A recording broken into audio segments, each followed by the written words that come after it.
توحید کے صراط مستقیم سے ادھر ادھر ادھر ادھر پگڈنڈیاں نکال لی اور گروہ گروہ ہو گئے، جبکہ اللہ تعالیٰ نے کیا کہا تھا، وَأَنَا رَبُّكُمْ فَاعْبُدُونَ، میں ہی تمہارا رب ہوں، بس تم میری ہی عبادت کرو۔ تو اگر توحید پر عمل کیا جائے گا، توحید کا بلیف ہوگا، اللہ کو ایک مانا جائے گا، تو ایسے ہی سب یونائٹ ہو گئے نا۔ کسی بھی چیز سے اگر ہم یونائٹ ہوتے ہیں تو یہ تو یونائٹ ہونے کی سب سے بڑی بنیاد ہے ہمارے اور ساری دنیا کے لوگوں کے درمیان کہ ہمارا رب ایک ہے، ہمارا کریٹر ایک ہے، ہمارا چیریشر اور سسٹینر ایک ہے، وہی جو میرا رب وہی تمہارا رب، تو ہو گئے نا، ایک ہو گئے نا۔ تو اس بنیاد پر بہت آرام سے سارے لوگ ایک ہو سکتے ہیں اور ایک ہی اسی دین کو دے کر بھیجا ہی گیا تھا۔ لیکن لوگوں نے کیا کیا، آیت نمبر 93، وَتَقَطَّعُوا أَمْرَهُمْ بَيْنَهُمْ، اور انہوں نے اپنے معاملے کو آپس میں ٹکڑے ٹکڑے کر لیا۔ کُلٌّ إِلَيْنَا رَاجِعُونَ، یہ سب کے سب ہماری ہی طرف لوٹ کر آنے والے ہیں۔ اب دیکھیے جو گڑبڑ ہوئی ہے، کہنے کا مطلب یہ جو ڈیوائیڈ ہوئے ہیں یہ اللہ تعالیٰ نے ڈیوائیڈ نہیں کیا، یعنی ایک رسول کو کچھ تعلیم دے کر بھیجا تو دوسرے رسول کو کچھ، جیسا کہ دنیا کا مغالطہ ہے، مفروضہ ہے کہ سارا فساد رسولوں کے ماننے سے ہوتا ہے، معاذ اللہ، کہ الگ الگ رسول کو کے فالوور الگ الگ ہو جاتے ہیں، اس طرح ڈیوائیڈ ہو جاتے ہیں، تو سارا فساد جو ہے رسالت پر ایمان رکھنے سے، معاذ اللہ ثم معاذ اللہ، بالکل غلط۔ اللہ تعالیٰ نے تمام رسولوں کو ایک ہی ٹیچنگز دے کر بیسک بھیجا تھا، لیکن کیا ہوا کہ ان لوگوں نے آپس میں اختلاف کر کے بغیم بینہم، آپس کی ضد ہٹ دھرمی اور ضدم ضدہ کے نتیجے میں ڈیوائیڈ ہوئے ہیں اور اپنے اپنے معاملے کو ٹکڑے ٹکڑے کر لیا، اور جس نے اپنے دین کو ٹکڑے ٹکڑے کیا اس سے اللہ تعالیٰ بہت ناراض ہے۔ اور دیکھیں اس آیت کے بھی جو اینڈ میں جو فقرہ آ رہا ہے، کُلٌّ إِلَيْنَا رَاجِعُونَ، یہ سب کے سب ہماری طرف لوٹ کر آنے والے ہیں، اس سے بھی ایک وارننگ پتہ چل رہی ہے کہ انہوں نے کیا کیا، اپنے دین کو ٹکڑے ٹکڑے کر لیا۔ کوئی بات نہیں، ہماری طرف لوٹ کر آنے والے ہیں، پھر ہم بتا دیں گے اس حرکت کا جو مزہ ہے وہ انہیں چکھا دیں گے۔ یہاں پہ بھی وارننگ پتہ چل رہی ہے، اور قرآن حکیم میں مختلف مقامات پر تفرقہ پھیلانے سے، ٹکڑے ٹکڑے کرنے کے دین کو کرنے سے اللہ تعالیٰ نے بہت ناراضگی کا اظہار کیا ہے۔ سورہ حجر سورہ نمبر 15 آیت نمبر 90-92 میں ہے کہ کما انزلنا علی المقتسمین، اور اسی طرح کی تنبیہ جس طرح ہم نے تفرقہ بازوں کی طرف بھیجی تھی، الذین جعلوا القرآن عضین، جنہوں نے اپنے قرآن کو ٹکڑے ٹکڑے کر دیا، فوربک لنسألنہم اجمعین، تو اے محمد صلی اللہ علیہ وسلم آپ کے رب کی قسم ہم ان سے ضرور بالضرور پوچھ کر رہیں گے۔ کتنا ناراضگی اور غصے والا انداز ہے۔ اللہ تعالیٰ اس چیز کو انتہا ناپسند کرتا ہے کہ اللہ کے دین میں تفرقہ پھیلایا جائے، ٹکڑے ٹکڑے کر دیا جائے۔ اڑائے کچھ ورق لالے نے، کچھ نرگس نے، کچھ گل نے، چمن میں ہر طرف بکھری ہوئی ہے داستاں میری۔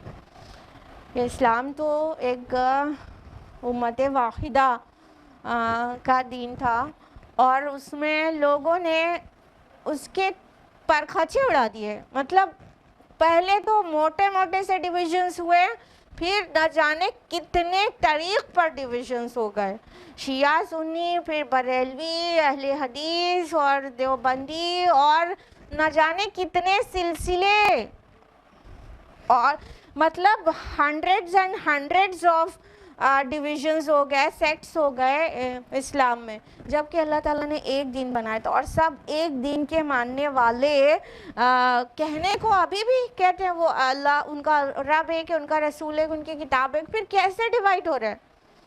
یہ ایسے ڈیوائیڈ ہو رہے ہیں کہ جس کو جو چیز مطلب اپنی تھاٹ کے حساب سے زیادہ ویلیوبل لگتی ہے، اس ایک چیز کو لے کر نکل جاتا ہے اور اسی کو پورے ٹائم پروپیگیٹ کرتے رہتا ہے۔ جیسے مثال کے طور پر ایک گروہ خاص رسول اللہ صلی اللہ علیہ وسلم کی رفعت اور شان اور بلندی اور آپ کی عظمت کے اوپر ہی اس کا پورا فوکس ہے، اور وہ اسی کو پروپیگیٹ کیے جا رہا ہے، باقی پورا قرآن اور باقی پورے دین کو اس نے بالائے طاق رکھا ہوا ہے۔ تو دوسری طرف اب ان کو رد کرنے والے بھی ہونا چاہیے، تو قل انما انا بشر مثلکم پہ پورا فوکس ہے، نہیں رسول اللہ تو بشر ہی تھے، تو تمہاری طرح کے بشر تھے، تو اب بشریت کو ثابت کرنے پر ہی پورا فوکس ہے، باقی پورے دین سے عجیب بے پرواہی ہے۔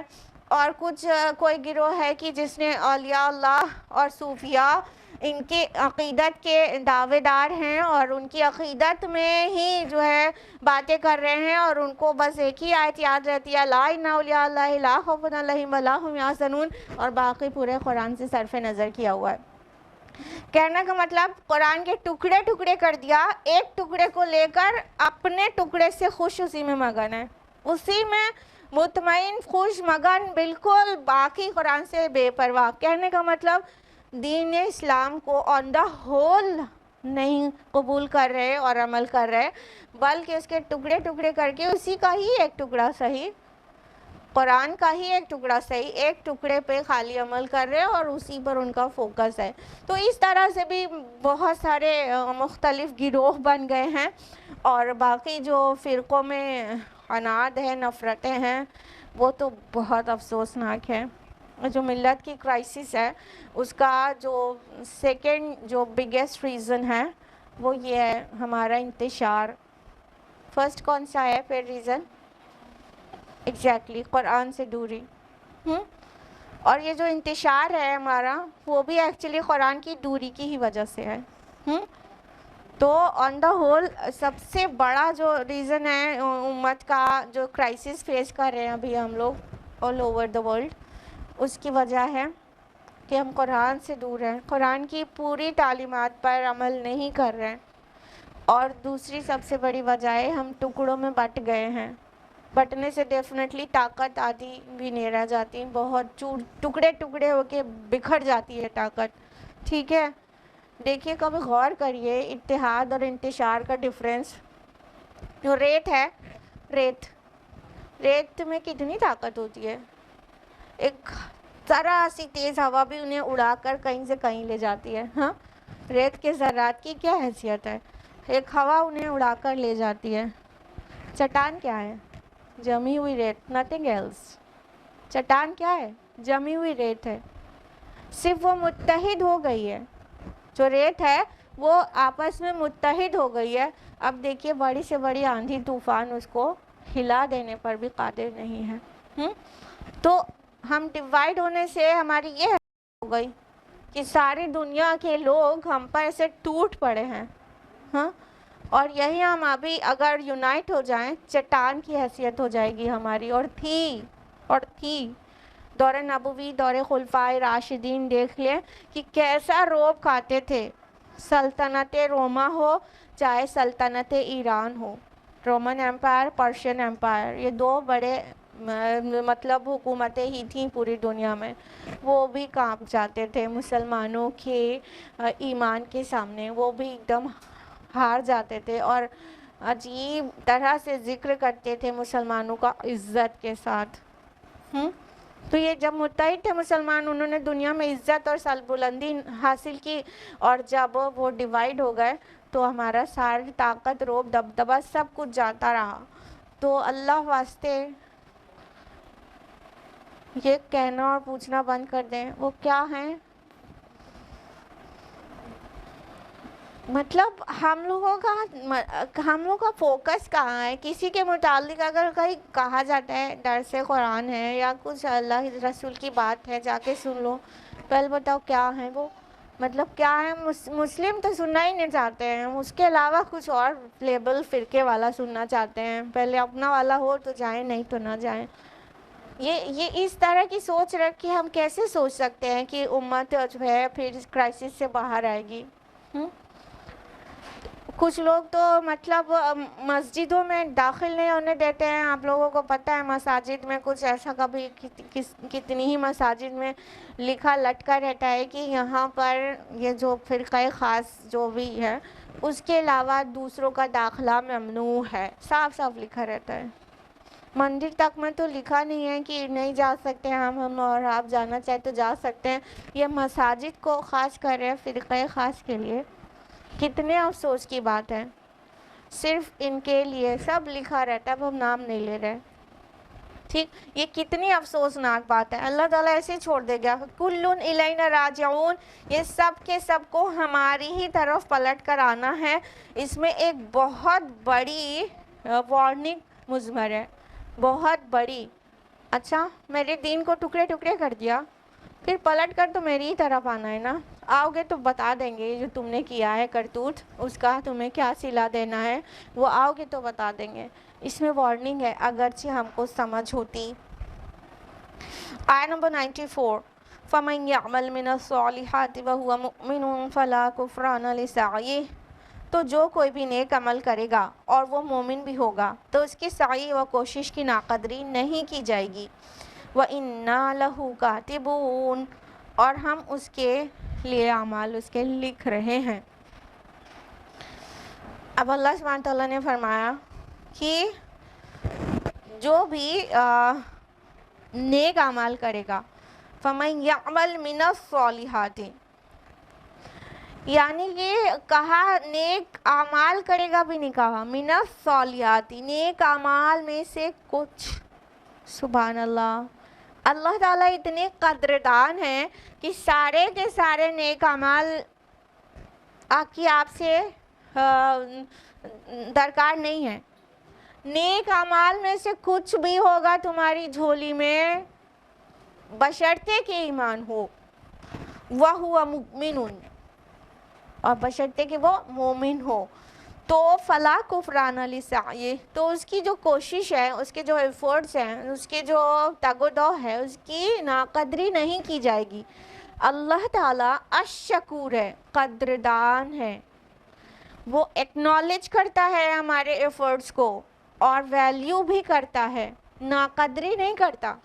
کوئی بھی اچھا کام ہو، چھوٹے سے چھوٹی نیکی ہو، راستے سے کوئی کانٹے والی چیز کو یا پتھر کو ہٹا کر کنارے کر دیا، اتنی چھوٹی سی بھی نیکی ہو تو روز آخرت ہم پائیں گے اس کو اپنے نامہ اعمال میں لکھا ہوا، اس کی قدر کرتے ہیں اللہ تعالیٰ۔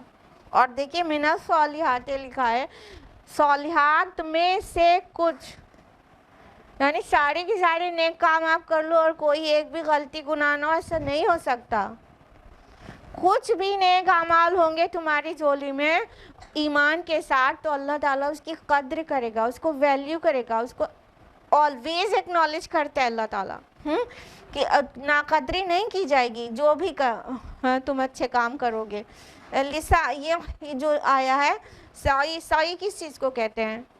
دوڑ بھاگ کو، کوشش کو، ایفورٹس کو، تگ و دو کو، کسی چیز کے لیے کچھ ایفورٹس کرنا، بھاگ دوڑ کرنا۔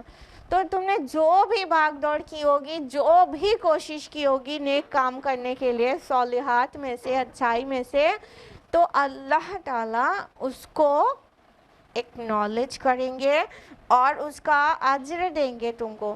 اس طرح کی آیت قرآن مجید میں اور بھی مقامات پر ہے، جیسا کہ سورہ نساء سورہ نمبر 4 آیت نمبر 124، وَمَنْ يَعْمَلْ مِنَ الصَّالِحَاتِ مِنْ ذَكَرٍ أَوْ أُنْثَىٰ وَهُوَ مُؤْمِنٌ فَأُولَٰئِكَ يَدْخُلُونَ الْجَنَّةَ وَلَا يُظْلَمُونَ نَقِيرًا۔ جو بھی نیک عمل کرے گا، مرد ہو یا عورت، یہاں پہ اور ڈیٹیل میں ہے، مرد ہو یا عورت، بشرطے کہ وہ مومن ہو، تو ایسے سبھی لوگوں کو اللہ تعالیٰ جنت میں داخل کریں گے اور ان کا ذرہ برابر حق ضائع نہ کیا جائے گا۔ تو مرد عورت کی بھی ڈیٹیل کر دی گئی کہ وہ مرد یہ مطلب یہ نہ سمجھیں کہ بس وہی نیکی کے کام میں انہیں زیادہ ملے گا، جیسا کہ میل ڈومیننٹ سوسائٹی ہے، یہاں پر مرد گناہ کرے تو کم نام خراب ہوتا ہے، عورت کرے تو زیادہ خراب ہوتا ہے، ہاں کہ نہیں؟ ہاں کہ نہیں؟ اب ہم اگزامپل نہیں دینا چاہ رہے ہیں، آپ لوگ سمجھدار ہیں نا، کہ وہی غلطی وہی گناہ مرد کرے تو پھر اتنا تو سبھی کے ہسٹری میں ہوتا ہے، کوئی بات نہیں ہے، اور اگر وہی کام عورت اور لڑکی کر دے تو پھر اس کو تو بدنام اتنی بری طرح کر دیا جاتا ہے۔ تو یہ دنیا کا نظریہ ہے، یہ سماج کا ہے، انجسٹ،